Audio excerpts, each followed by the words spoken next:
இந்த 2018ஆம் ஆண்டு வந்து செக்ஷன் 497 ஆஃப் ஐபிசியை ரிப்பீல் செஞ்சுட்டாங்க சுப்ரீம் கோர்ட்ல. ஸோ இந்த செக்ஷன் 497 ஆஃப் ஐபிசின்றது என்னன்னா அடல்ட்ரியை குறிக்கக்கூடிய ஒரு சட்டம். அது வந்து இனிமேல்ட்டு கிரிமினல் அஃபென்ஸ் கிடையாது அப்படின்னு சொல்லி சுப்ரீம் கோர்ட்ல ஒரு ஜட்ஜ்மெண்ட் பாஸ் பண்றாங்க 2018ல. ஸோ அப்பத்துல இருந்து இந்த அடல்ட்ரின்ற ஒரு அஃபென்ஸ் வந்து ஒரு கிரிமினல் அஃபென்ஸாக கருதப்படவில்லை.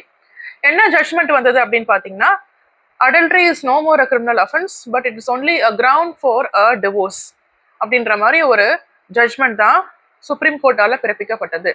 இது எந்த கேஸ்ல அப்படின்னு பாத்தீங்கன்னா, Joseph Shine versus union of India அப்படின்ற ஒரு கேஸ்ல இந்த அடல்ட்ரிய டீக்ரிமினலைசேஷன் பண்ணியிருக்காங்க.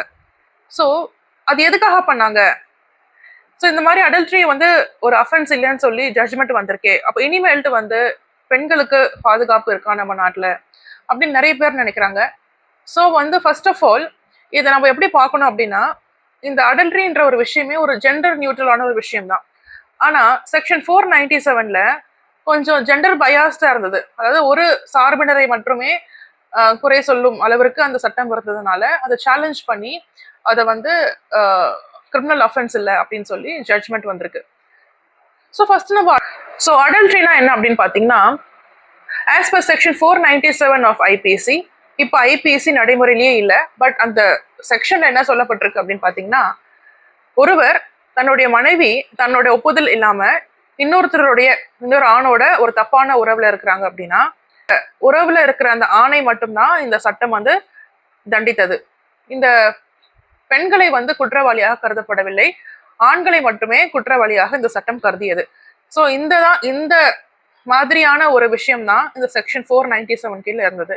ஆல்சோ இந்த அடல்ட்ரியின் கீழே பெண்கள் வந்து தன் கணவரை வந்து குற்றம் சொல்லி எங்கேயுமே வந்து கேஸ் ஃபைல் பண்ண முடியாது. இது வந்து மனைவி கிட்ட ஒருத்தர் தற்பான உறவுல இருந்தால் மட்டும்தான் அடல்ட்ரி. ஒரு பெண் வந்து தன் கணவன் வந்து இன்னொரு பெண்ணோட தொடர்புல இருக்கிறாரு அப்படின்னு சொல்லி அவர் மேலேயும் அந்த பெண் மேலேயும் கம்ப்ளைண்ட் ஃபைல் பண்ண முடியாது. ஸோ இந்த மாதிரியான ஜெண்டர் டிஸ்கிரிமினேஷன் வந்து இந்த சட்டத்தின் கீழே இருந்ததுனால இதை சேலஞ்ச் பண்ணி சுப்ரீம் கோர்ட்ல வந்து இதை வந்து தகர்த்தெறிந்து விட்டார்கள் அப்படின்றதுதான் உண்மை. ஸோ வந்து இந்த செக்ஷன் வந்து 2018 இந்த ஜட்ஜ்மெண்ட் மூலியமா ரிப்பீல் செய்யப்பட்டது.